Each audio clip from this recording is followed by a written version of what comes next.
Vamos a dar inicio a esta segunda mesa, cuyo fin es conversar sobre la seguridad, la eficacia y el estado del arte de la investigación científica que se ha hecho en torno a los hongos y a la psilocibina como sustancia química. Mi nombre es Magdalena Sanfuentes, soy médico psiquiatra. Vengo llegando quizás una experiencia que tiene que ver con el trabajo en reducción de daños. Trabajé por 9 años en un consultorio de salud mental a cargo del programa de ambulatorio intensivo de consumo problemático de sustancias para mujeres. Y desde ahí nos tocó ver siempre lo complejo que es ese marco, que tiene que ver un poco con lo que se conversó en la mesa anterior, ese marco de acompañamiento de personas que consumen sustancias que pueden en algunos casos traer perjuicios, traer componentes adictivos, y en otros casos vimos personas que llegaban a tratamientos quizás alternativos, por ejemplo con cannabis, y siendo nosotros el equipo tratante formal tenían otras vías de recuperar su salud complementarias que daban muy buenos resultados, incluso en personas con adicciones complejas, de un componente de disfuncionalidad psicosocial muy alto, como puede ser el consumo de la pasta base. Y es realmente impresionante ver cómo cuando una persona quiere estar mejor, hace como espontáneamente uso de sus derechos humanos en la medida que logra encontrar eso que le hace bien. Empiezan a abrirse estos caminos de búsqueda de otras terapéuticas, otros acompañamientos con medicinas como puede ser en este caso los hongos psilocibe, y en la experiencia clínica de acompañar personas que están en esa búsqueda de salud, en este caso, me ha tocado ver muy buenos resultados y por lo tanto estoy muy contenta de que estemos aquí conversando. Y les voy a comentar también, bueno, que aparte un poco del currículum de los presentadores, en este caso está Jimena Steinberg, que es bioquímica y académica de la Fundación Ciencias para la Cannabis, y también perito de la Defensoría Penal.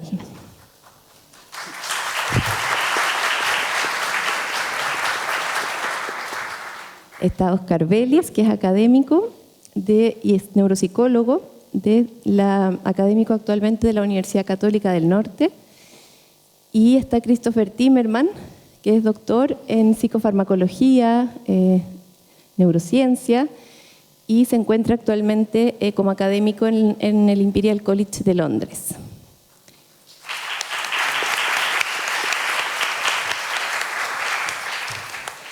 Bueno, entonces, desde estos como roles que les ha tocado a ustedes más desde lo científico, la academia es uno de los actores de esto que llamamos sociedad civil, que hoy día se reúne a conversar. Va a haber otra mesa en que se va a profundizar más en la experiencia clínica, en los marcos éticos de seguridad y de regulación. En ese sentido, hoy la invitación es que a ustedes expongan esa evidencia que han conocido tanto en neurociencia como la caracterización de la población chilena que tú nos vas a contar, que son ambas investigaciones que nutren muchísimo el proceso del Estado de generar políticas públicas. Agradecer mucho la invitación a participar de este importante encuentro, a la Magdalena y a Sergio por la organización. Para mí y para nosotros desde la Fundación EcoH es muy importante participar de este proceso y aportar desde nuestra expertise en esta discusión tan relevante y tan pertinente en estos tiempos. Yo soy psicólogo de profesión, después me especialicé en neurociencias y realicé un doctorado en neuropsicofarmacología en el Imperial College de Londres, en el Centro de Investigación de Psicodélicos. Me he dedicado los últimos 10 años a estudiar el uso de los psicodélicos, entender su funcionamiento en el cerebro y en la mente, o sea, tanto el nivel cerebral como el nivel psicológico, y sus aplicaciones en salud mental.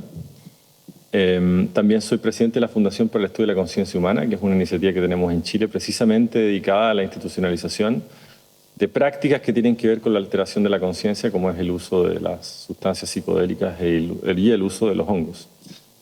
Y voy a aprovechar de presentar acá lo que me compete desde mi expertise, que tiene que ver sobre la evidencia, sobre oportunidades y riesgos, y cómo mitigar estos riesgos en relación al uso de la psilocibina y los hongos psilocibes.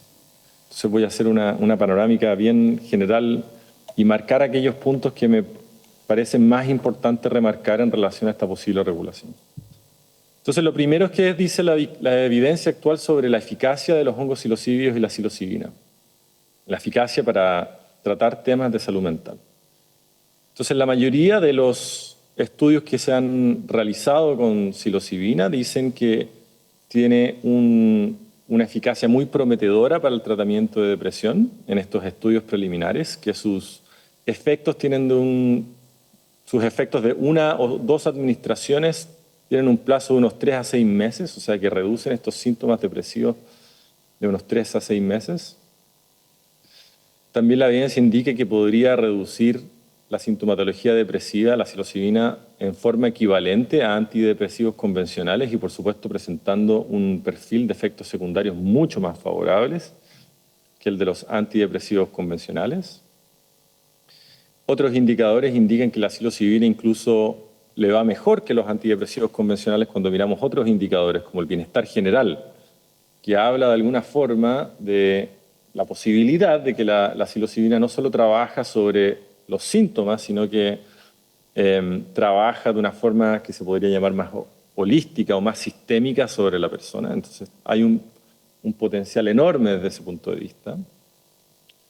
Y al mismo tiempo también mencionar que la gran mayoría de los estudios muestra que los efectos psicológicos, o sea, la experiencia que induce la psilocibina y el manejo del contexto por parte de un guía o un terapeuta es absolutamente fundamental para la eficacia y la seguridad del uso de la psilocibina, como también de los otros psicodélicos clásicos. La otra gran porción de estudios actuales que se están investigando más en estos días en términos de aplicaciones o indicaciones para el uso de la psilocibina tiene que ver con el uso problemático de sustancias. Y la evidencia indica que efectivamente la psilocibina podría reducir el consumo problemático de alcohol y tabaco de forma significativa. Y actualmente se están desarrollando otros estudios que examinan la posibilidad de tratar adicción a opioides, cocaína y el crack, ¿no? Que es un símil de alguna forma a la pasta base que tenemos en Chile. Entonces hay un potencial muy, muy grande desde ese punto de vista en condiciones de salud mental que afectan a la sociedad en términos generales de una forma muy, muy importante. Nuevamente, la evidencia también indica que en estos estudios la gran mayoría de los efectos psicológicos, la gran mayoría de los estudios muestra que los efectos psicológicos, o sea, la experiencia y el manejo del contexto es fundamental para la eficacia y la seguridad del uso de los hongos psilocíbicos. Aparte de esto, actualmente se están realizando estudios para el tratamiento de condiciones del dolor, como la fibromialgia, y también para trastornos alimenticios, ¿no? Y se cree que en general la psilocibina, al igual que las otras sustancias psicodélicas, tienen un potencial transdiagnóstico, o sea que son capaces de actuar sobre numerosas condiciones de salud mental porque afectan un sistema de funcionamiento cerebral fundamental, ¿no? Que tiene que ver con la revisión de las creencias que tenemos sobre nosotros mismos y el mundo. ¿Y qué dice? Bueno, la evidencia sobre las dosis que son eficaces.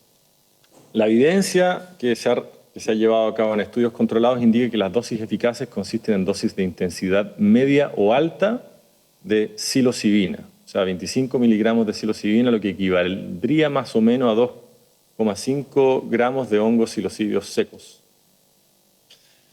Y al mismo tiempo la evidencia indica que no existen estudios controlados y de calidad que indiquen que las microdosis sean efectivas para el tratamiento de condiciones de salud mental. Algo súper importante mencionar, dada la popularidad que tienen las microdosis.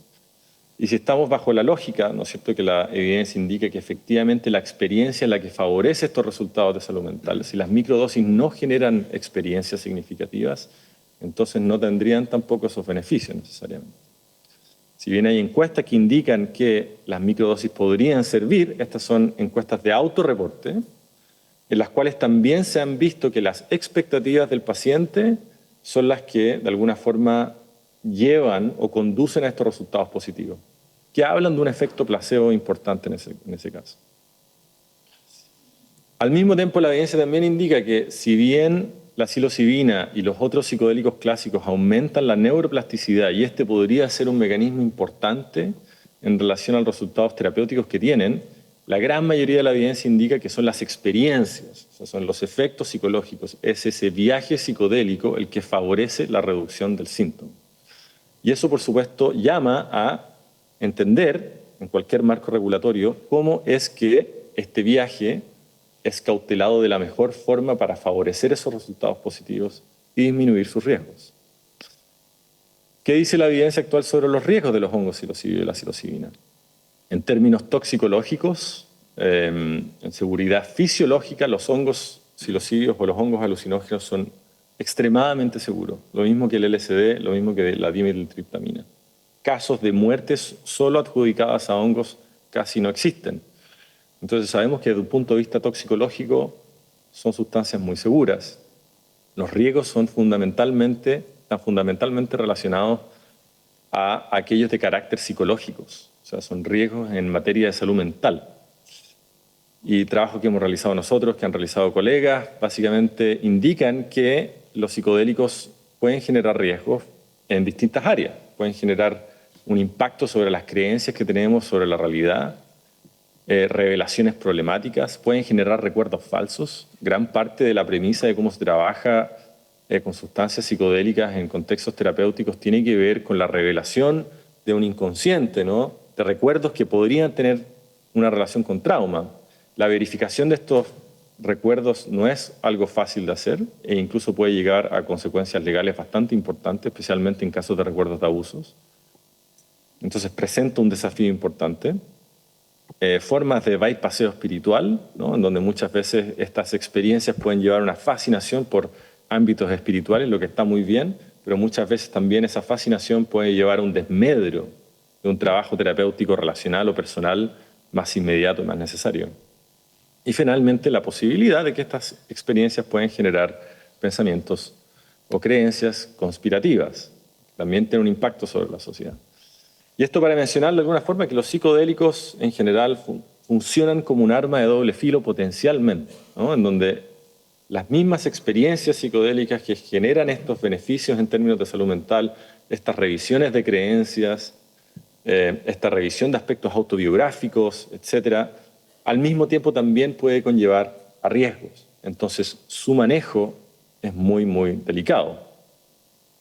También hace poco salió un estudio, esto fue en octubre, de dificultades que se extendieron por un periodo importante de tiempo en gente que utilizó psilocibina o psicodélicos en general y plantean dificultades emocionales o dificultad para autorregularse emocionalmente, dificultades en la autopercepción, cognitivas, sociales, ontológicas o espirituales o perceptuales. El campo de desafíos o riesgos psicológicos relacionados al uso de hongos es emergente, necesitamos más evidencia, pero sin duda la evidencia actual indica que hay una señal importante ahí que hay que atender. Además de estos riesgos individuales, también tenemos riesgos que podrían ser considerados relacionados a un contexto más colectivo. Y el hecho de que los psicodélicos y la psilocibina incrementa la sugestibilidad y que en ciertos contextos las sustancias psicodélicas pueden ser utilizadas como herramientas de coerción y manipulación mental. Existe evidencia que apoya esta idea.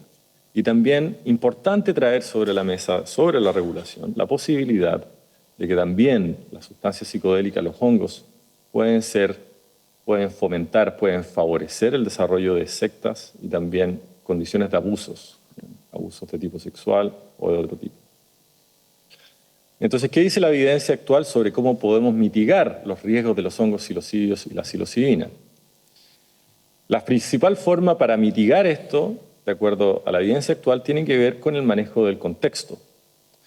Tenemos evidencia, y cada vez tenemos más evidencia también de esto, es también un área de desarrollo en el campo de los psicodélicos, que los contextos median la experiencia psicodélica y predicen su seguridad y su eficacia, o sea que mitigan también su riesgo, como también pueden aumentar el riesgo de los psicodélicos.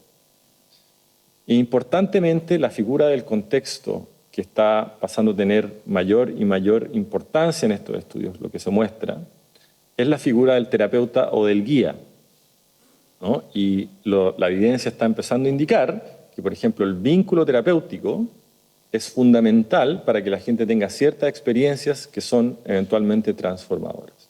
Que el vínculo terapéutico es fundamental para la eficacia y la seguridad de estas experiencias, lo que tiene absolutamente sentido, ¿no? Si estos son estados delicados desde la mente, tienen que ser aproximados con cautela y de una forma intersubjetiva por un profesional que ha, de alguna forma, también transitado ese camino, por un lado personal, y también tiene los conocimientos teóricos y tiene los conocimientos prácticos y está también regulado por un cierto gremio que favorece esa mediación intersubjetiva.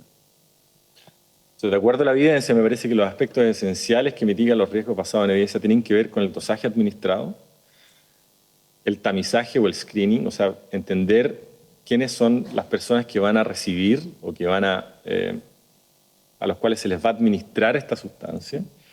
Hasta el momento, en todos los estudios controlados que se realizan, se excluyen a participantes con síntomas psicóticos o un familiar en primer grado con trastornos relativos a la psicosis. Y también la bipolaridad de tipo 1 también podría presentar riesgos importantes. La preparación y la integración de la experiencia, o sea, anclar ese proceso psicodélico dentro de un proceso terapéutico más largo, parece ser fundamental. Y finalmente la preparación de ese terapeuta, ¿no? El terapeuta nuevamente es el orquestador de este contexto que favorece la seguridad y la eficacia de los psicodélicos. Entonces la pregunta sobre quién debe ser esa otra persona es absolutamente fundamental.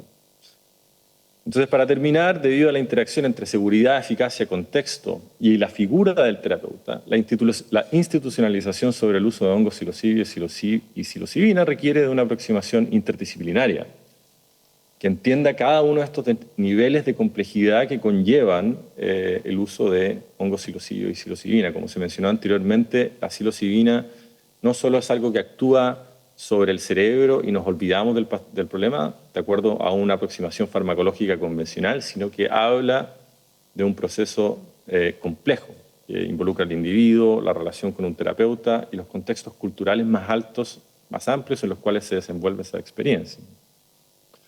Entonces, a mi parecer, cualquier dispositivo relativo a la regulación de la psilocibina debiese considerar la promoción de la ciencia para informar riesgos y beneficios en el contexto chileno, o sea, entender desde el punto de vista de Chile cómo se realiza esto, contemplar también cómo es que se certifica o autoriza a profesionales de la salud para que se guíen estos procesos, la realidad chilena y su familiarización con estas sustancias. Gran parte de los riesgos que existen hoy en día, a diferencia de los años 60 o 70, han sido reducidos y se cree que en gran parte tiene que ver porque en culturas occidentales se ha aprendido a usar el uso de psicodélicos. Es importante entender cómo eso aplica a la realidad chilena. Se podría argumentar que en estratos medios o medio altos tal vez existe más información que permite esto, pero no sé si eso se aplica necesariamente a estratos más bajos. Y finalmente una guía de buenas prácticas y también mencionar que desde la Fundación para el Estudio de la Conciencia Humana buscamos precisamente generar ese estudio interdisciplinario para entender la complejidad de este fenómeno, para apoyar en procesos de institucionalización relativos al uso de hongos psilocibe y psilocibina. Gracias. Muchas gracias por la atención.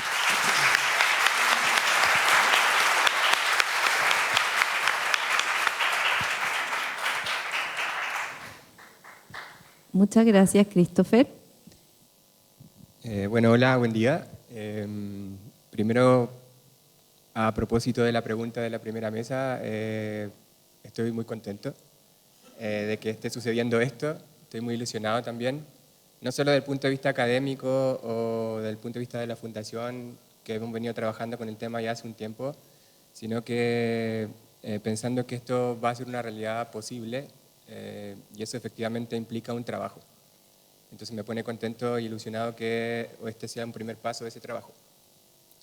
Y en ese sentido, entonces, he sido invitado un poco para contarles investigaciones que hicimos durante el 2023 con 2 equipos de trabajo sobre medicina psicodélica y voy a intentar en estos minutos resumir esos hallazgos, que son muchos, tomando foco en algunos principales, para intentar colaborar, por supuesto, con evidencia que implique que la regulación, como decía al principio Sergio, esté basada en las personas y en la evidencia y no solamente en criterios farmacológicos.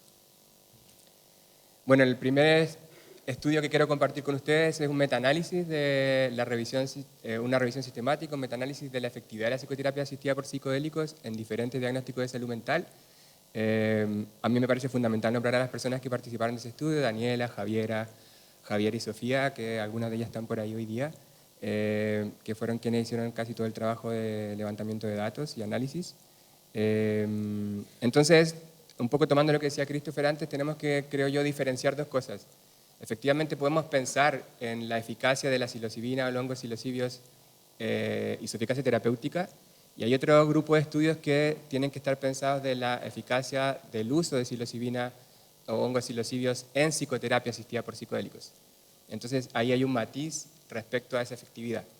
Entonces, lo que les quiero compartir ahora tiene que ver con esa segunda línea de estudios, con una revisión de qué dicen los ensayos clínicos aleatorizados que se han hecho a nivel mundial sobre la eficacia de la psicoterapia asistida por psicodélicos. Bueno, en ese sentido, entonces, seguimos una metodología muy estricta para garantizar que los resultados que hoy día les voy a compartir sean fidedignos y no estén basados en sesgos. Por lo tanto, la revisión y la búsqueda de los estudios primarios fue extremadamente rigurosa y se abordaron diferentes sesgos también en ese sentido. Todos los sesgos posibles de un metaanálisis fueron abordados y, por lo tanto, eso implicó que los resultados de alguna manera hablan de manera empírica de lo que les quiero compartir. Sí. Estoy un poco ansioso igual, así que tienen que tolerar eso. Bueno, la evidencia previa en los ensayos clínicos abordó diagnósticos como episodio depresivo mayor, episodio depresivo leve, depresión resistente al tratamiento, estrés postraumático, trastorno de la conducta alimentaria, angustia y ansiedad dentro del trastorno de la conducta alimentaria, ansiedad social en condición del espectro autista, ansiedad social generalizada, alcoholismo y abuso de otras sustancias a propósito de trastorno de estrés postraumático, como abuso de cocaína, alcohol y cigarros industrializados principalmente. Y los ensayos clínicos que pasaron por todos los filtros de rigurosidad que implementamos, que bueno, cuando esté publicado el artículo los pueden chequear con más detalle, solamente entonces quedaron estudios que usaban psilocibina y MDMA. ¿Qué nos dicen esos estudios en resumen? Nos dicen que la psicoterapia asistida por psicodélicos utilizando psilocibina es efectiva para abordar los diagnósticos que les mencioné recién. ¿Sí? Nuestro análisis muestra un tamaño del efecto que puede ser considerado de bajo a moderado, sin ningún tipo de sesgo, de muestra pequeña, ni de publicación, ni de influencia. Por lo tanto, podemos concluir a ciencia cierta lo que les acabo de contar, ¿sí? Como novedad, que es que efectivamente entonces, si pensamos en el uso de la psilocibina en el marco de la psicoterapia asistida por psicodélicos, esta es efectiva para los diagnósticos que les comenté. Por lo tanto, un poco tomando lo que decía también Christopher antes, tenemos que pensar que la regulación también tiene que dar un marco de cómo va a ser el espacio terapéutico para utilizar la medicina, ¿sí? Y el otro estudio es un estudio que tiene que ver más con la realidad chilena. Tenemos que considerar que en nuestra opinión, en mi opinión al menos también, este es un fenómeno multidimensional. Por lo tanto, que hoy día tengamos un diálogo intersectorial creo que es la condición básica para trabajar en la regulación. No puede dejar de ser ese diálogo así. Por lo tanto, la investigación también tiene que responder a eso. Por supuesto que hay una producción importante de evidencia empírica que muestra los efectos neurofisiológicos o psicofarmacológicos. Hay una producción importante de lo que les acabo de comentar sobre la psicoterapia asistida por psicodélicos, más hay una deuda respecto a qué pasa en la comunidad con el uso de esta medicina. Y en ese sentido, entonces, nos pareció importante levantar esa información y caracterizar el fenómeno de consumo de psicodélicos en nuestro país. Ese fue un cuestionario que abarcó todo el territorio nacional A la fecha sigue estando abierto, no está la presentación, había un QR para que ustedes pudieran chequearle y después contestar la encuesta igual, pero ahí lo pueden buscar después en Instagram. A la fecha llevamos 7.290 personas encuestadas de todo el país. Tenemos personas desde Arica hasta la Antártica, probablemente las 3 personas que viven en la Antártica contestaron la encuesta. Y además consumen psicodélicos, está bueno eso.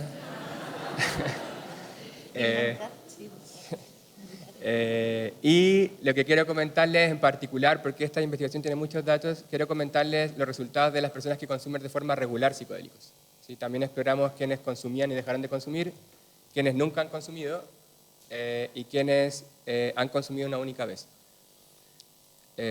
Respecto a esto, entonces, un poco buscando derribar estereotipos, prejuicios sobre las personas que consumen y consumimos psicodélicos de forma regular, nuestros datos muestran que efectivamente la edad promedio del primer consumo, por ejemplo, es a los 24 años, comparado con reportes previos de otras sustancias como el alcohol o el cigarro, que según reportes del SEMDA, como ustedes saben que se encarga de estas investigaciones, muestra que se inicia cerca de los 12, 14 años. Entonces, nuestros primeros resultados muestran que en el caso de los psicodélicos, las personas tienden a iniciar el consumo con una media edad mucho mayor. Respecto al propósito del primer consumo versus el propósito del consumo regular, también hay datos interesantes. El propósito del primer consumo generalmente es recreativo. Aproximadamente un 78% de las personas refirió que la primera experiencia fue con fines recreativos, por curiosidad, para saber qué pasaba. Sin embargo, al seguir consumiendo, el propósito recreativo se mantiene, también está bueno recrearse, y sin embargo aumenta de manera considerable el propósito espiritual y el propósito medicinal. Eso también nos parece interesante porque hay una invisibilización del uso espiritual de la medicina. ¿Sí? Se asocia con lo medicinal o se les homologa, sin embargo, en nuestra opinión, son propósitos diferentes, que pueden tener alguna relación sin duda, pero son propósitos diferentes. Entonces, las personas que siguen consumiendo cambian de lo recreativo a lo espiritual y o lo medicinal. Otra cosa importante que es completamente atingente a lo que estamos hablando es que tanto en la primera experiencia como en la experiencia regular, la sustancia que es más consumida son los hongos psilocíbeos. En la primera experiencia, cerca del 70% de las personas consumió hongos psilocíbeos por primera vez y en el consumo regular eso aumenta casi al 90%. O sea, lo que nos está diciendo este dato es que las personas que consumen psicodélicos de manera regular tienden a consumir principalmente hongos psilocíbeos, ¿sí? Probablemente por algunas variables que tenemos que analizar, pero bueno, por ahora sabemos eso. Otra cosa importante que también es atingente a lo que estamos conversando es que en la primera experiencia de consumo, si bien el consumo puede ser informado y seguro, se tiende a priorizar espacios que son el aire libre o la casa propia. A diferencia de la experiencia de consumo regular, donde ya empieza a aparecer la consulta de un profesional o alguien que guíe mi trabajo. Entonces eso nos muestra de nuevo cómo la persona transita de un patrón de consumo a otro y la importancia de que estemos hablando de lo que estamos hablando para que se pueda regular cómo ese tránsito o cómo la práctica misma de acercarse a la medicina sea segura e informada. Respecto a la compañía del consumo, tanto en la primera experiencia como en la experiencia regular, generalmente es con amigos, amigas, con la pareja y o con familiares. Con facilitador, con facilitadora, con un chamán o con hombre medicina, mujer medicina es mucho menos frecuente y con un profesional no supera el 10%. Lo mismo tampoco supera un facilitador o una facilitadora. Y eso, curiosamente, empieza a disminuir a medida que la gente sigue consumiendo psicodélicos. O sea, mientras más consumen psicodélicos en el marco nacional, menos buscan la compañía de un facilitador o una facilitadora, ¿sí? Lo cual también puede ser un dato que tenemos que considerar para estar alerta respecto a cómo implementar el modelo de psicoterapia asistida por psicodélicos en nuestro país. ¿Por qué las personas siguen consumiendo psicodélicos? Una pregunta que nos pareció interesante de hacer. Y cerca del 70% de las personas refieren que lo siguen haciendo por el bienestar psicológico y el bienestar espiritual que la medicina les entrega. por la sensación de calma que perdura en esta ventana de neuroplasticidad que ya conocemos, por los hallazgos científicos que reportan sistemáticamente la eficacia de estas medicinas, y como el propósito recreativo sigue siendo importante, también mucha gente lo sigue haciendo por seguir experimentando curiosidad respecto a qué más puede seguir pasando en esta experiencia. Otra cosa importante es que si dividimos los tres tipos de consumo, espiritual, recreativo y medicinal, y indagamos en quiénes consumen y en quiénes no consumen, el consumo medicinal tiene un respaldo del 98% de las personas encuestadas.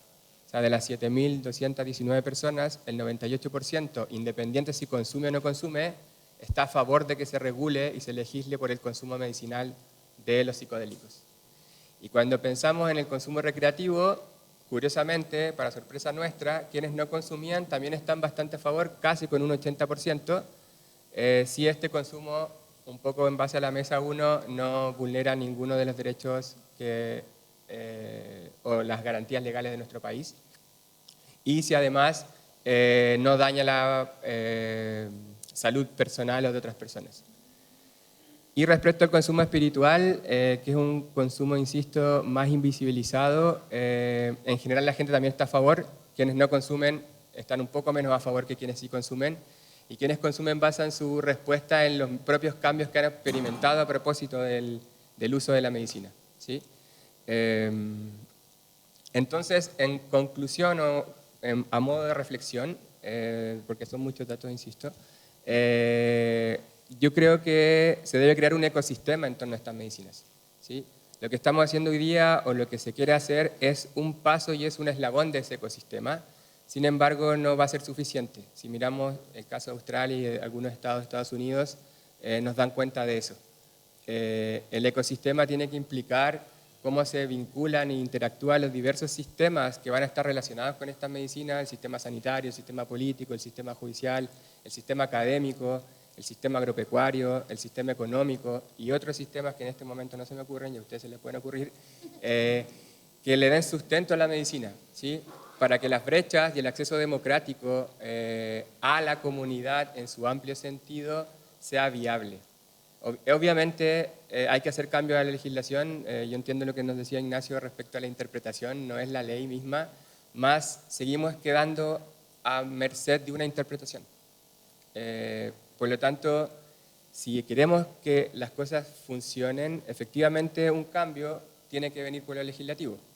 Luego también tiene que venir un cambio en lo sanitario, hay que hacer guías clínicas, hay que hacer protocolos de intervención, en qué nivel de atención se va a implementar el uso de la psicoterapia asistida por psicodélicos. Luego en el sistema académico, ¿quién va a impartir la formación? ¿Qué características y requisitos van a tener los y las terapeutas? Que se va a hablar en otra mesa, por supuesto. Lo democrático de la educación igual. Si ustedes indagan hoy día cuánto cuesta formarse como psicoterapeuta en psicoterapia asistida por psicodélicos, se van a sorprender. Luego, si pensamos en lo agropecuario, si estamos hablando de que esto sea democrático y las personas puedan acceder a tratamientos eficaces, efectivos, que efectivamente mejoren su salud mental, el uso de psilocibina análoga sube los costos de tratamiento sin duda. Entonces, si hay regulación agropecuaria, hay regulación de nuestro sistema agropecuario, podemos utilizar medicina natural. Obviamente viene la crítica de no sabemos cuánta concentración de psilocibina hay en esa seta. Hay suficiente equipo tecnológico para saberlo. Si hacemos estudios espectrográficos de la medicina y hay un patrón y se estudia cómo se conserva esa medicina, no necesitamos recurrir a la psilocibina análoga. Por lo tanto,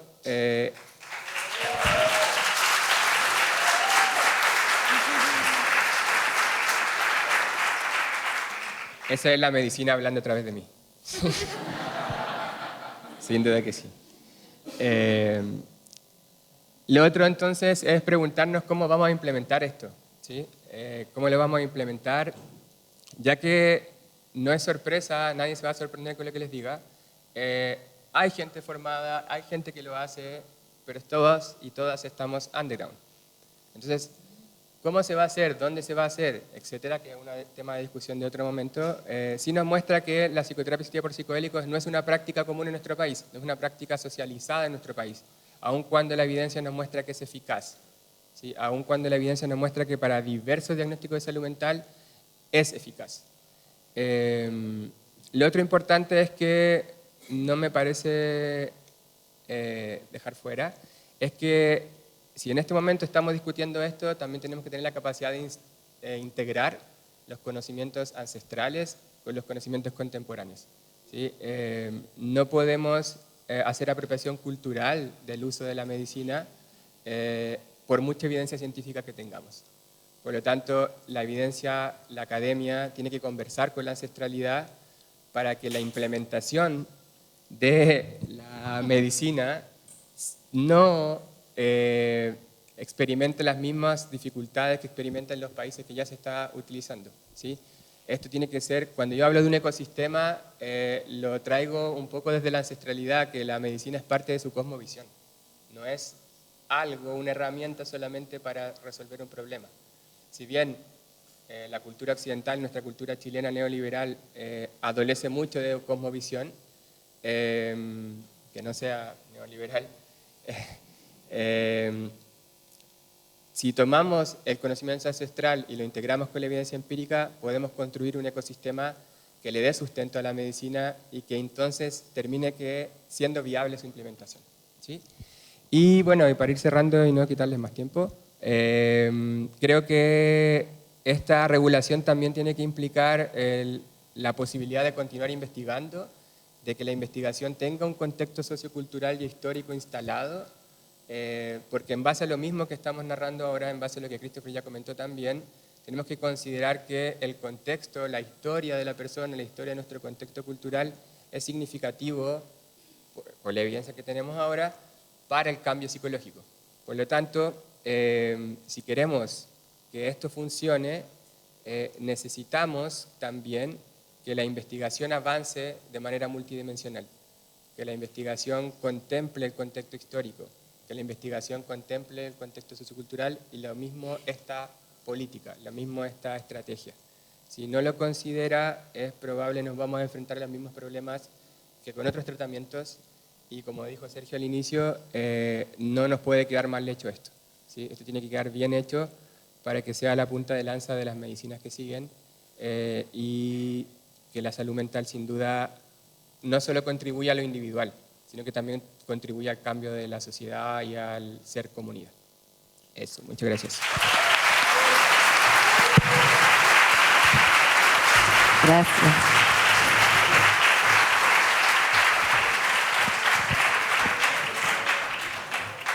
Muchas gracias, Óscar, por eso que nos compartiste, muy valioso. Y ahora Jimena nos va a comentar también, desde la academia, sus aprendizajes y investigación. Me dijeron que tengo que hablar bien cerca del micrófono, así que me avisan si de repente se escucha pésimo. Bueno, también me siento muy honrada, me siento muy afortunada de haber sido invitada a participar de esta mesa, así que un gran agradecimiento, y como me siento en una misión súper importante. Así que les voy a contar algunas cosas que, bueno, los chiquillos también ya contaron harto, así que me quedé sin tanto con qué contar. No, tengo cosas que contar siempre. Sí, bueno, contarles un poco que la psilocibina es una triptamina de muchas que hay en la naturaleza y que se usan un montón en la naturaleza. Conocemos pocas de ellas. Como uno se pone a leer un poco más, a buscar información y nos encontramos con un montón de moléculas que tienen un gran poder psicodélico, psicoactivo por supuesto, y luego varios de ellos también psicodélicos, utilizados culturalmente también diferencial, de acuerdo a las regiones y también de acuerdo a la cosmovisión que existe en los diferentes territorios, terruños.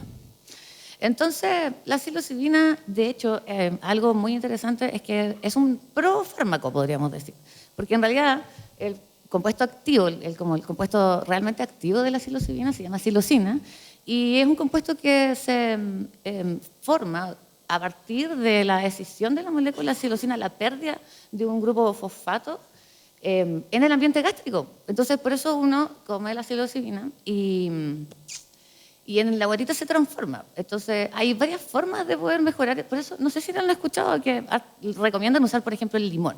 Recomiendan sumergir, ¿cierto?, los honguitos en limón porque va a pegar un montón, qué sé yo. Mira, la verdad es que no es que lo haga tanto mejor, pero sí hay algunas cosas interesantes, por ejemplo, de que no ocurra esta reacción en el estómago, porque es un poco irritante para el estómago y harto de las como molestias, un poco de náuseas, provienen, ¿cierto?, de la activación de las vías serotoninérgicas gastrointestinales, pero también provienen de esta pequeña acidez que se produce. Las guatitas más sensibles, por ejemplo, se complican harto.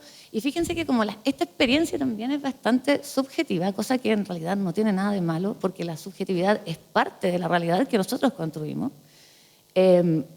Claro que hay personas a las que les duele más que otras y claro que hay personas que les generan un poco de aversión. Entonces, ya esa experiencia parte con un pequeñito sesgo de malestar. Entonces, hay varias cosas interesantes que un poco podemos ir desmenuzando desde el principio que empezamos a sentir los primeros efectos y sobre todo la primera vez. El susto que tengo. ¿Cuán controlador soy? ¿Cuánto me cuesta soltar el control? Y entonces voy a estar sujetando un poco esta experiencia psicodélica hasta que voy a tener que subir de dosis. Y de ahí ya nos da un poco de miedo y empieza todo la descripción, el relato, la narrativa que vamos nosotros un poco consolidando de, por ejemplo, el primer viaje, también va a ser súper determinante. Y quizás a mí me pasa que cuando vamos conversando así como en términos científicos, me parece que hay como un poco de exageración sobre algunos riesgos. Por ejemplo, me pasa que existen súper pocas malas experiencias que son como realmente determinantes con psicodélicos. Con LSD, por ejemplo, hay unas cuantas un poco más intensas porque pareciera ser que LSD es una de las sustancias que tiene como mayor potencia psicodélica. Con los hongos, me gustó mucho lo que mostraba Christopher, porque claro, mostraba como la existencia de como la aparición de malos recuerdos o un poco falsos recuerdos, no falsas memorias, o incluso la aparición, la consolidación o la traída hacia el presente de experiencias pasadas súper traumáticas. Como si fuera un adverso, como si fuera como algo, un resultado no esperado, no querido. Pero cuando yo me pongo a pensar en realidad, ¿y de dónde vendrá esa mala experiencia? ¿Y por qué será malo traer esa experiencia del inconsciente al consciente si en el fondo eso justamente es lo que me permite luego trabajar en ella?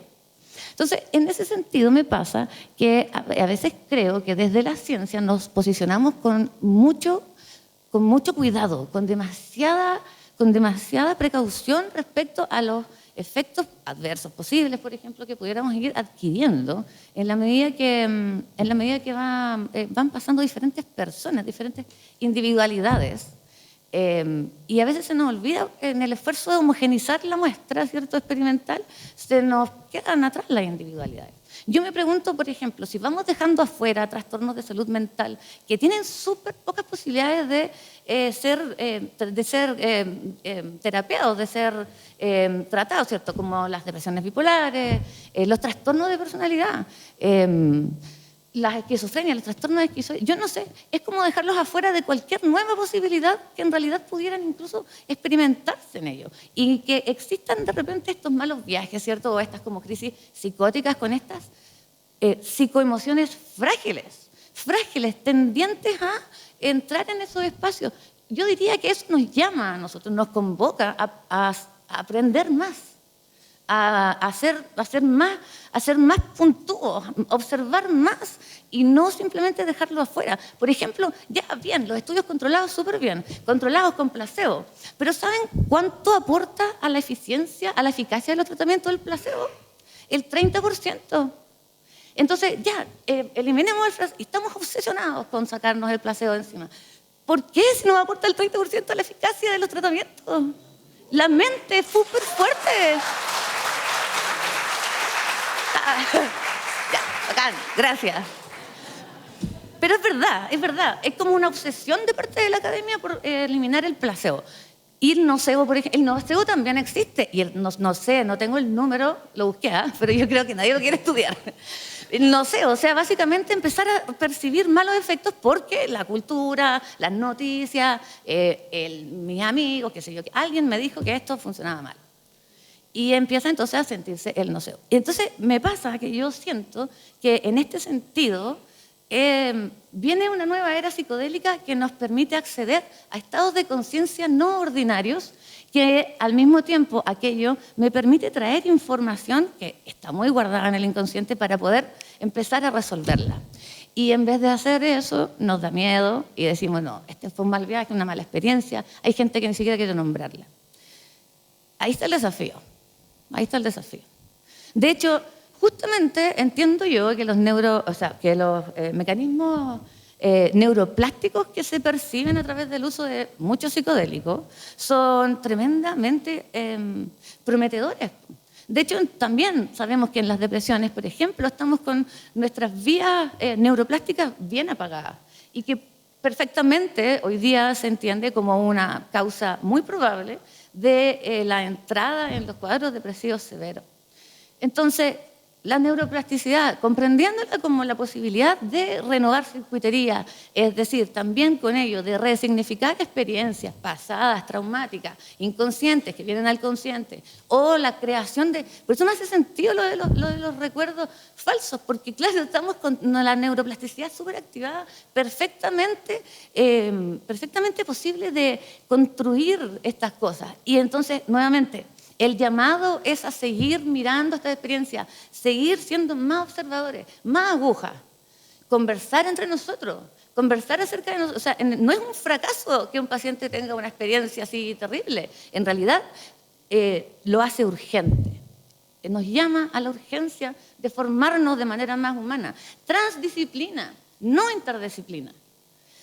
Es perfectamente posible que vayamos observándonos, así como en las áreas locales, para proponer, de acuerdo a nuestras particularidades, proponer, por supuesto, nuevas estrategias terapéuticas, nuevas formas de estudio. De hecho, hay un trabajo muy bonito que propone justamente una nueva forma de investigar que viene desde lo colectivo, es como desde la socialización de los experimentos. Y que en el fondo... La estrategia no es nueva, de hecho es como de los años 70, pero no se había interiorizado esta estrategia que en el fondo es como una estrategia más comunitaria de diseñar el experimento en la psicodelia, justamente por este temor de que podría salir todo mal y queda la escoba y después, no sé, qué sé yo, tanta película que uno se puede pasar. Y resulta que entonces lo que proponen en este trabajo tiene tanto sentido. Fíjense que si en el fondo proponen que si las personas que van a ser sujetos de estudio determinan cuáles van a ser los objetivos del estudio, cómo se van a sentir de seguras y tranquilas, cosa que ya es una primera forma de eliminar un sesgo a la entrada de esta experiencia psicodélica. Además, el investigador no va a tener tanto miedo, porque imagínense que si la persona tiene experiencia y le dice, no, si yo he tomado, no sé qué, entonces el investigador va a ser mucho menos así conservador, para decirlo de una manera bonita. Y entonces va a poder atrever realmente a presionar los límites, no a mantenerse dentro de los límites, porque eso, en el fondo, eso hace que se desaparezca el nuevo conocimiento. ¿De qué vamos a aprender si no presionamos un poquito más allá, cada vez?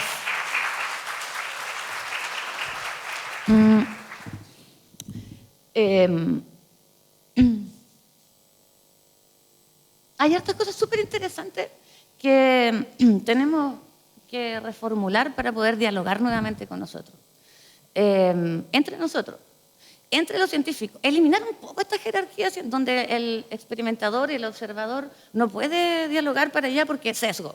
Porque si le digo cualquier cosa, la persona va a construir otras ideas. Y es verdad, si ocurre. Entonces también hay que ser delicado con el lenguaje. Hay que tratar, y también, ¿por qué no sincerarte? ¿Sabes lo que pasa? Que me da lata decirte esto, porque si te lo digo, capaz que después, no sé, pues voy a cambiar tu experiencia. ¿Por qué no? ¿Por qué no decirlo? Y así estamos todos atentos al sesgo. Porque el sesgo, chiquillos, es verdadero. La objetividad científica no existe. No existe. Eso es muy real. Es muy real, pero no por eso tenemos que dejar de perseguirla. En el fondo, claro que no existe, y eso es muy humano, pero tampoco nos pasemos para el otro lado, tampoco nos pongamos tan flojos, ¿cierto?, como de reflexión. Y bueno, tratemos también de que el mundo académico, yo vengo del mundo académico, y como yo un poco rehuyo del mundo académico, hoy día Si es mi entrenamiento por muchos años, me gusta un montón, lo hago con toda la felicidad del mundo. Pero estas conversaciones, por ejemplo, son difíciles de tener en la academia. Como un poco abrir. Le pedimos ustedes le piden a sus pacientes que abran la mente, y la suya, y vos, ¿cachai? Entonces, como que igual es súper importante como que estemos todos en esta.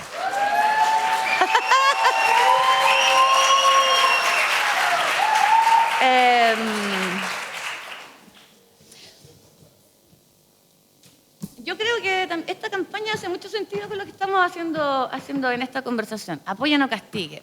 Las personas que están más complicadas, que tienen la psicoemoción más frágil, son los que están más abandonados porque nadie se atreve a intervenir de maneras diferentes con ellos. Y claro que es arriesgado, pero para ellos también es arriesgado y es súper solitario y es triste el mundo cuando estás con un trastorno de salud mental complejo que no tiene hoy día mucho acceso a los tratamientos. Fíjense que les iba a mostrar, pero se los voy a contar, un trabajo súper interesante donde es como un reporte de caso para el trabajo del dolor fantasma, que a mí me vuela la cabeza pensar en el dolor fantasma. Entonces, el dolor fantasma, cuando yo siento y me duele un miembro que tengo amputado, siento que lo tengo, entonces, dolor fantasma. Entonces, poco tratamiento tiene, es difícil de predecir, es difícil de abordar. La persona también le cuesta un montón describir el dolor fantasma, porque sabe que no tiene en la mano, pero la siente, le duele, etc. Entonces, hay una cuestión que se llama la terapia del espejo, donde a la persona le ponen como, por ejemplo, si esta mano la tengo amputada, yo me pongo el espejo acá y el espejo acá, entonces, con mi mano en esta posición, miro el espejo y veo mi mano. Y entonces, de esa manera, fíjense, se va como cambiando la concepción, la construcción que se me creó en la experiencia traumática de haber sido amputado de mi mano. Bueno, así se va trabajando con la terapia del espejo. Baja eficacia tiene, baja. Pero lo probaron con psilocibina. Lo probaron con psilocibina justamente porque nos permite acceder a otro estado de conciencia y de esa manera también ir un poco a empezar a remodelar el cerebro que está en un momento de alto fulgor neuroplástico. Entonces, lo hacen con psilocibina y con dosis media, así, a baja, como que no anda tan bien, pero le ponen dosis altas y van en el momento del pico del efecto a probar con la terapia del espejo y funcionó. Y funcionó un montón. Lo hicieron solo con psilocibina, sin la terapia del espejo, y ya funciona. Pero le ponen psilocibina, mientras está en ese estado alterado, no ordinario de conciencia, con mucha capacidad de como reconstrucción de circuitería o modificación de la circuitería, y se les pasa el dolor. Yo no entiendo por qué. No entiendo cómo lo hacen, pero les sirve. También ahí veo el compromiso del paciente, que tampoco entiende, pero cacha que se siente mejor y empiezan a darle hasta 12 semanas y casi desaparece el dolor y ya no siente no siente el fantasma de su mano perdida, por ejemplo. A mí me parece tremendo, sobre todo cuando no habían prácticamente nada que hacer con esos pacientes, son súper refractarios a los tratamientos, pero su cerebro pudo conectarse con el individuo, o sea, sin querer como denostar a la neurociencia, porque la encuentro fascinante y me encanta y recurro a ella todo el tiempo, pero no somos solo un cerebro. Y quizás esa conciencia no radica solamente en el cerebro, probablemente radica en varias otras partes del cuerpo. Tenemos 1/3 de las neuronas de nuestro sistema nervioso central inervando el sistema entérico, intestinos, guatita. 1/3, chiquillos, es un montón. ¿Cómo no vamos a pensar que ahí también estamos súper conectados, construyendo la realidad, como expandiendo la conciencia y contrayendo la conciencia? Chiquillos, yo creo que tenemos que ser valientes para abordar la psicodelia. Tenemos que saber que es posible que tengamos malas experiencias, pero si aparecen esas malas experiencias, tenemos que mirar para atrás porque no vinieron solitas. Son agentes reveladores. Agentes reveladores, algo me está haciendo mal cuando en realidad me debería hacer bien. De hecho, antes me hacía bien y de repente me empezó a hacer mal. La sustancia es mala, tiene una moral, la sustancia viene y me hace cosas malas. No, resulta que estoy por algún motivo algo me está pasando. Y si me pegué un mal viaje, chuta, quizás entonces no es que tenga que dejar las drogas, sino que realmente con ese cambio de estado de... ¿Dije algo? Sí. Pero es verdad.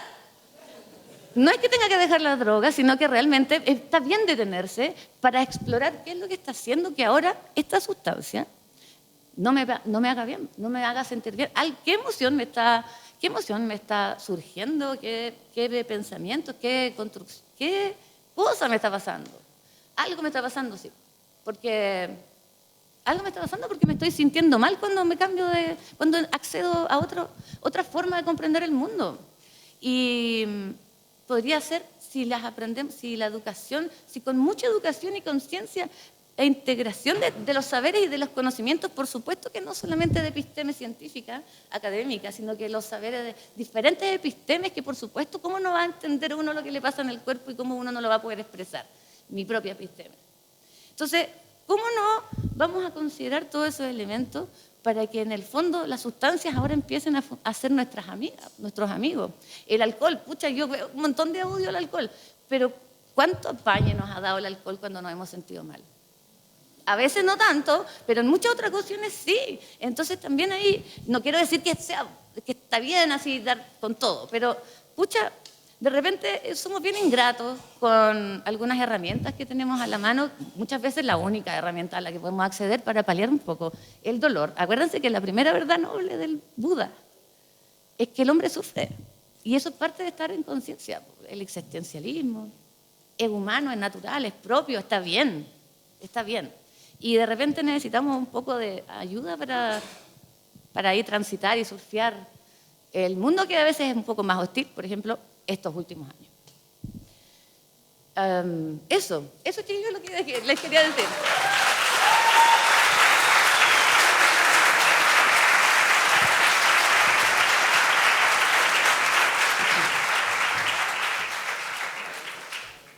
Bueno, estamos con los tiempos un poco más largos en esta mesa, entonces, bueno, vamos a pasar a los comentarios y preguntas.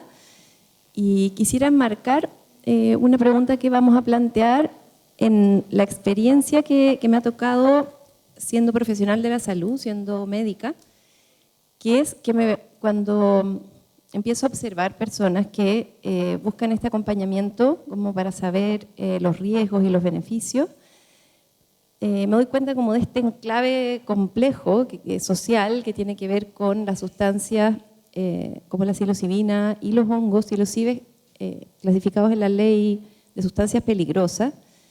Y por otro lado, vemos que las personas van obteniendo beneficios. En ese sentido, lo que yo les cuento, la experiencia inicial es acompañar personas que estaban haciendo procesos de microdosis. Y la verdad es que desde una perspectiva de reducción de riesgos, en que uno no va a dejar abandonada a una paciente, una persona, un consultante, porque esté consumiendo una sustancia que está en la lista número 1, sino que eso es lo que me había tocado en el consumo de otras sustancias. Uno acompaña ese proceso y da información valiosa. Y en ese sentido, no me tocó ver, esto es una experiencia personal y yo sé que para los datos duros finalmente hay que juntar muchas experiencias personales y generar estadísticas, pero me tocó ver, después de 15 años de recetar fármacos a las personas que pudieran necesitarlo, quererlo, estar abiertos a eso, trabajar con una expectativa también, la expectativa que se habla en microdosis, que es como lo que mediaría el efecto positivo. Las personas tenían mucha expectativa y yo también, o sea, persona que acompaña y consultante, alta expectativa de los medicamentos. Y veíamos unos ciertos resultados, que en el caso de los antidepresivos, por ejemplo, es un 50% de eficacia, cercano a ese 30-33% del placebo. Y de pronto empiezo a ver personas que con una expectativa moderada, que incluso está mediada por ese efecto nocebo, que efectivamente lo vemos también. Las personas le tienen aprensión a asomarse a estas sustancias que están clasificadas en la categoría de peligrosa. Entonces, sí, pasa cualquier cosa de otra índole, emocional, familiar, y de pronto el primer susto que tienen las personas, en ese sentido es un efecto nocebo, van con una anticipación a que fue la microdosis la que me lo causó, como anteponiendo también una expectativa negativa.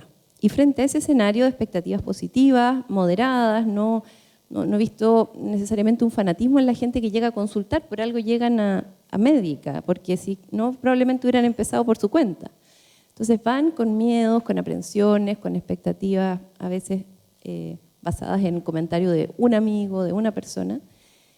Y lo que me ha tocado ver es que les va muy bien. Y en algunos casos hay riesgo, las personas pueden elegir protocolos que están medidos para otros países y no les va, no reciben los resultados que esperaban, pero finalmente es como para comentarles que, bueno, en medicina tenemos que ser ese filtro en que la evidencia no es lo único que nos rige, los datos solo es como extremar una mirada, como de tomar exámenes antes de ver a la persona y lo que te está contando su vida. Y ahí en una conversación muy buena que tuvimos hace algún tiempo con el doctor Sánchez, a quien agradezco muchísimo que se haya permitido generar este espacio y toda la gestión en torno a estos temas.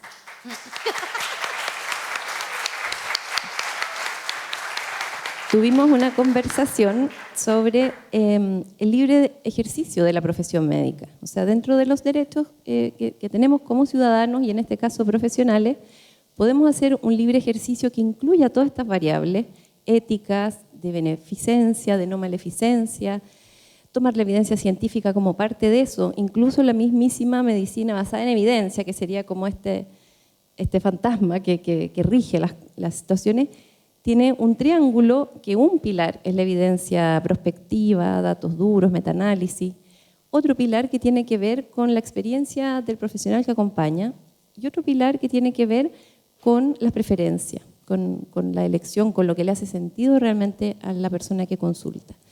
Y eso a veces se olvida en medicina y en ese sentido me resueno con tu llamado como a permitirse explorar esas dimensiones que en este caso se encuentran con este como trampa o malentendido de sustancias puestas en la categoría número 1. Y eso quisiera preguntarles, esos son dos temas que se derivan de este comentario.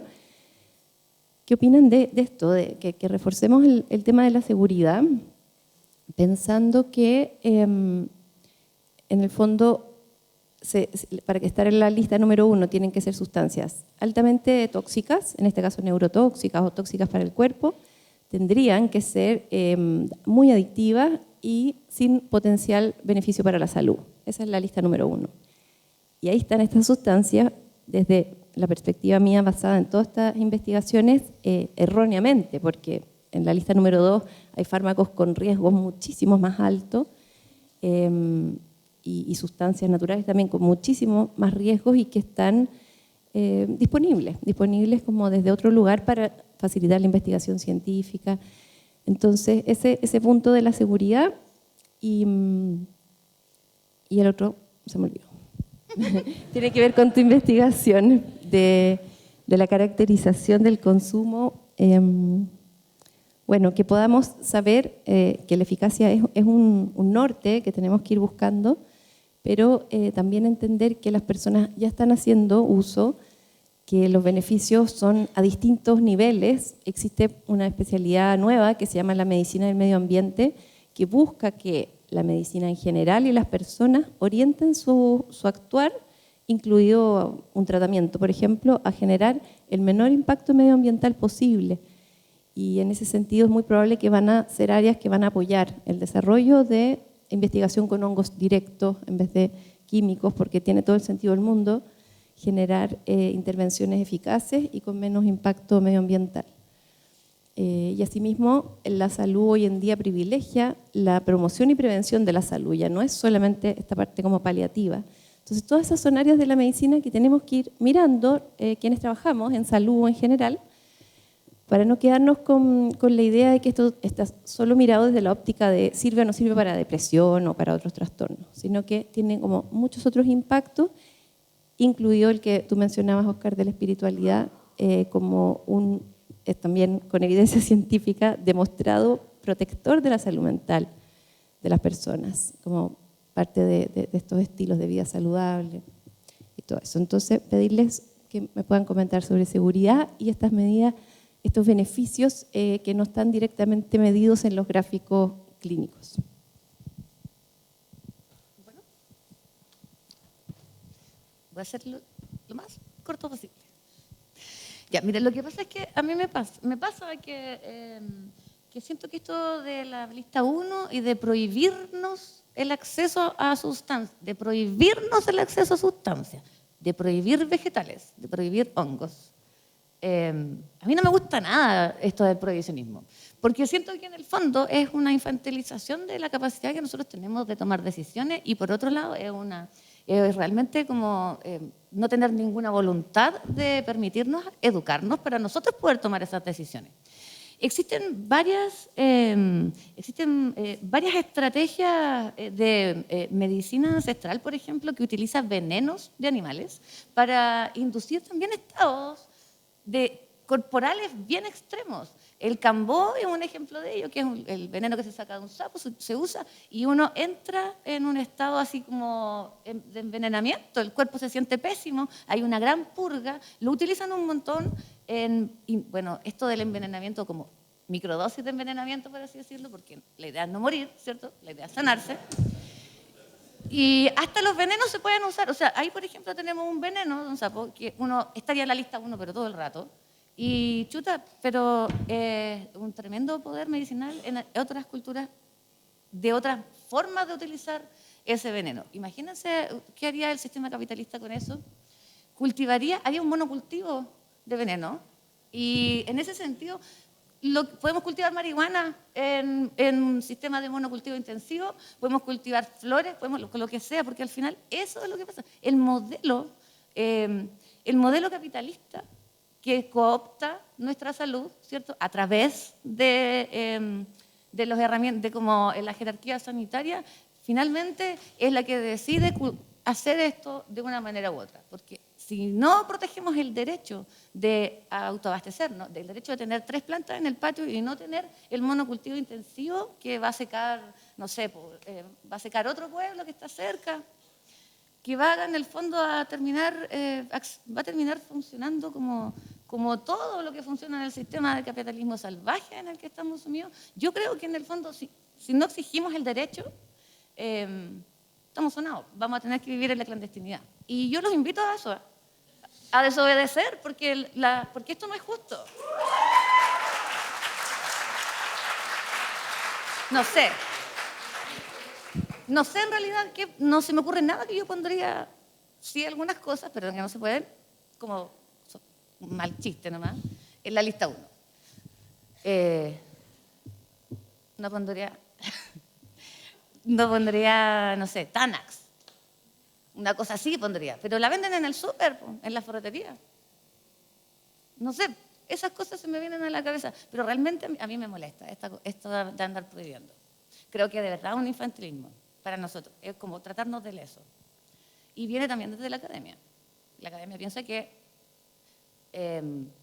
no vamos a entender, porque igual eso los hace sentir bien. Es como una injusticia cognitiva. De verdad, que así se llama. Eso te puedo decir. Bueno, para complementar un poco, creo que algo importante, y me parece necesario considerarlo en la regulación, es que estados como Oregon lograron que se pudiese usar diversas sustancias psicodélicas, incluso sin prescripción médica. ¿A propósito de qué? De un derecho humano fundamental e inalienable, me cuesta esa palabra, de establecer nuestra propia relación con la naturaleza y obtener de ella los beneficios que nos parezcan prudentes de obtener. Entonces, bajo esa lógica, sin duda, efectivamente creo que el tema de la seguridad y la reducción de riesgos y de daños es fundamental. A propósito de la información que disponemos, hay que tener en cuenta que por muchos beneficios terapéuticos que tenga la psilocibina o los hongos psilocibios, son solo una herramienta igual. Si nos volvemos dependientes de ella, es otro psicofármaco más. Y esa no es la propuesta, ¿no?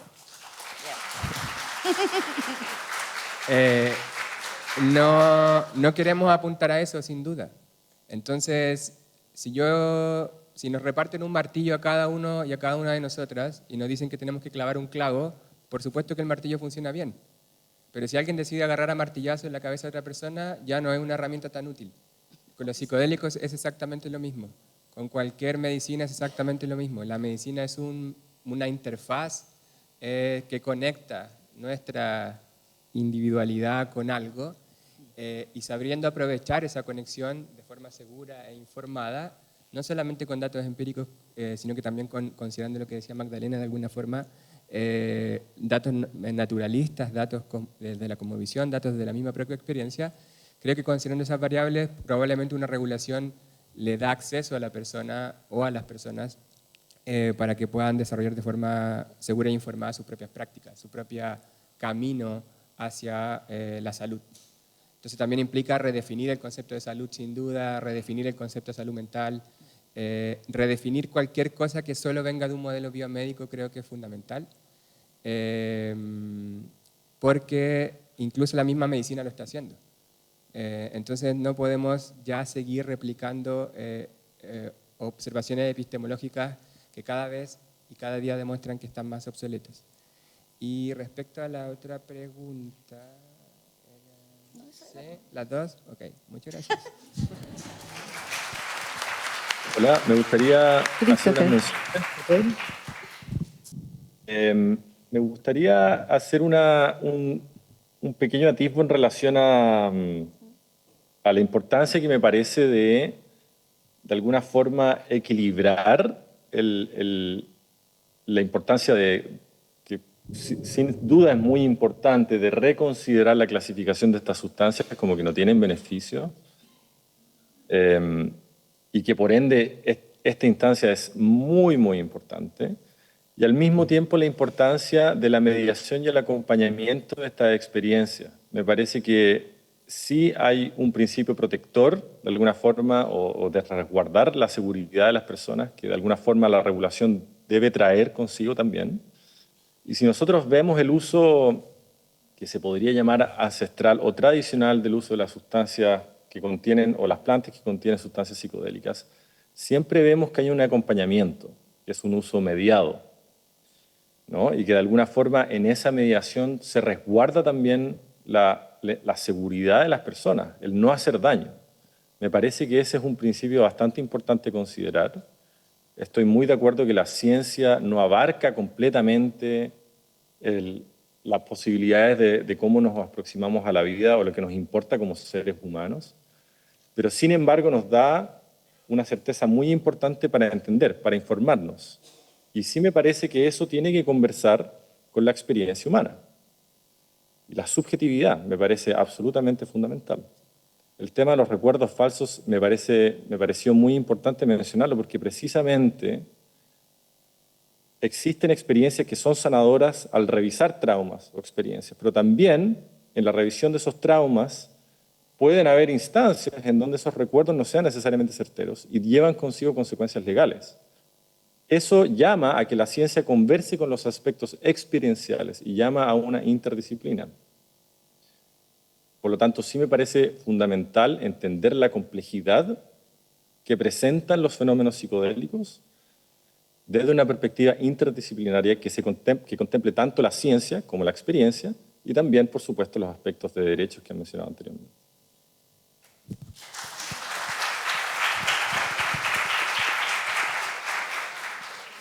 Por si acaso. O sea, básicamente preguntarle a ustedes qué piensan con este segmento de psiconautas, porque hace poco hubo un simposio de psiconautas muy interesante y estamos en la mesa de la revisión de la evidencia, ¿cierto?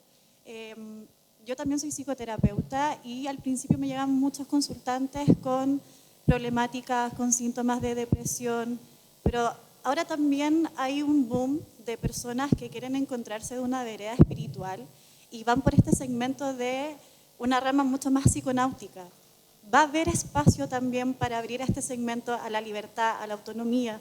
Como hay personas que van a la religión, ¿qué va a pasar con este segmento? Bueno, no lo sé. Yo... Sí. Es lo más honesto que puedo hacer contigo. Sin embargo, sí creo que hay que considerar la multidimensionalidad de ese fenómeno. Y en esa multidimensionalidad incluye las personas que deciden hacerlo por cuenta propia. En ese sentido, creo que lo que marca la diferencia, si es que la persona decide no estar acompañada, aun cuando sabemos que el acompañamiento es fundamental, es que quizás sí pueda tener un acompañamiento en integrar la experiencia. Porque la integración de la experiencia también sigue siendo fundamental. No siempre el mensaje en el estado no ordinario de conciencia es tan claro, no siempre es tan concreto, no siempre conecta solo con nuestro malestar individual, por eso tiene una dimensión transpersonal igual. Por lo tanto, poder ser acompañado o acompañada, ya sea en la experiencia misma o en post-experiencia, sí creo que es fundamental. Y ahí efectivamente se abre otro debate que no quiero abrir ahora en este momento, de, claro, como lo que decíamos recién, ¿quiénes van a acompañar eso, ¿no? O la persona necesita acompañarse. Entonces, creo que son cosas que hay que seguir discutiendo y seguir estudiando. Creo que cerrar la posibilidad y dar una respuesta concluyente solamente limita de nuevo. Y por lo tanto, ahí de cerca. Por lo tanto, sí, ojalá que todas las voces, propósitos, dimensiones puedan estar incluidas en una regulación. Más creo que, como es el punto de partida, sin duda que probablemente va a apuntar más a la salud mental y a los diagnósticos y a la certificación de las personas que acompañan. Y por mucho que eso pueda generar cierto malestar y cierto dolor en algunas dimensiones de nuestro ser y de ciertos grupos de personas, creo que es un puntapié inicial y de ahí hay que seguir abriendo la puerta para lo que sigue. Claro, o sea, desde ahí lo digo porque Jimena, wow, yo creo que aquí muchos también resonaron con muchas cosas que dijiste y considero que es importante también que ese segmento sea bien abarcado porque hay muchas personas hoy en día y que los porcentajes hablan, o sea, tú indicaste que la gente inició de una forma recreacional y dentro de toda esa experiencia se fueron dando cuenta que sí necesitaban un apoyo, sí necesitan grupos donde se hagan integraciones. Entonces me parece que esos porcentajes no se pueden obviar y encuentro que es muy fundamental que ese segmento también sea visible y no sea también no sé, minimizados, porque ahí hay una corriente de la psicología muy importante. De hecho, con respecto a lo que dijiste del martillo, me hizo recordar mucho a mi compañero de la página Psiconauta que indica el cuchillo no es el problema, es quién va a tomar el cuchillo, qué haces con el cuchillo. Y hay muchos que estamos investigando con sustancias, con plantas, y que hoy en día, indico, hay un auge sumamente importante en abrir también ese segmento de esa investigación de autonomía, de propio autoconocimiento, y que considero también por los aplausos que han habido que es fundamental también considerarlo. Eso, muchas gracias por la mesa, súper buena, felicitaciones.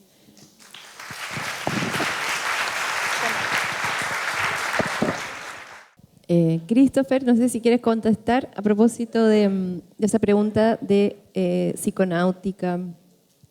Psiconáutica, me parece beneficios que no están en los estudios, gente que no llega con un diagnóstico probablemente, sino que es un desarrollo personal.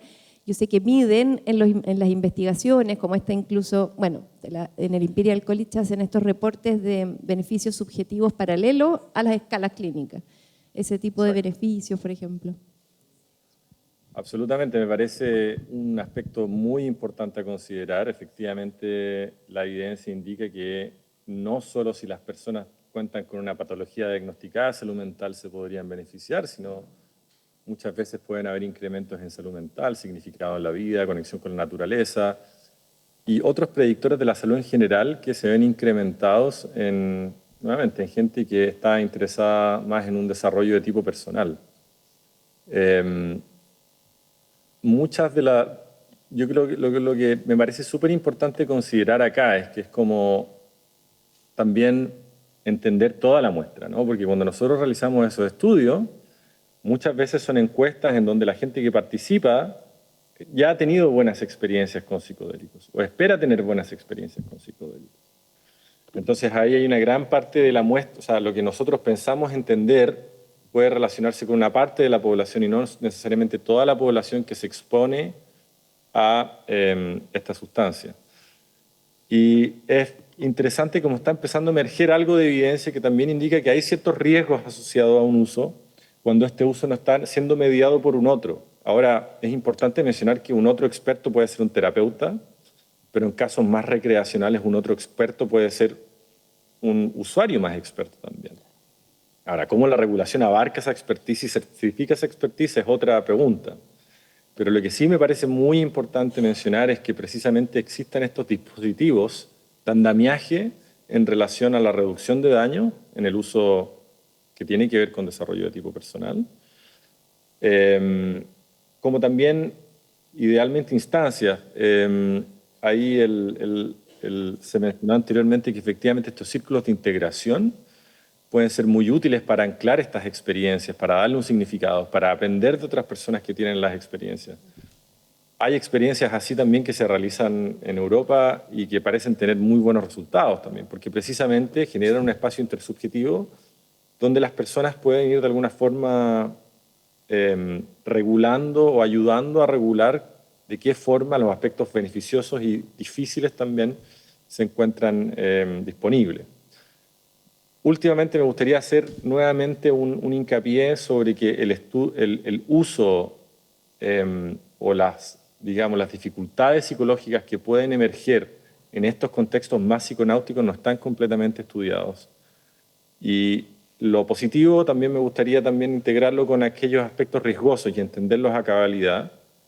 Y estoy muy curioso por ver qué es lo que los profesionales de la psiquiatría nos pueden decir en términos de lo que ven ellos, ¿no es cierto?, en la realidad, en términos de emergencia de salud mental que algunas veces pueden suceder con el uso de sustancias psicodélicas, que es otra visión que me parece muy importante integrar en esta conversación.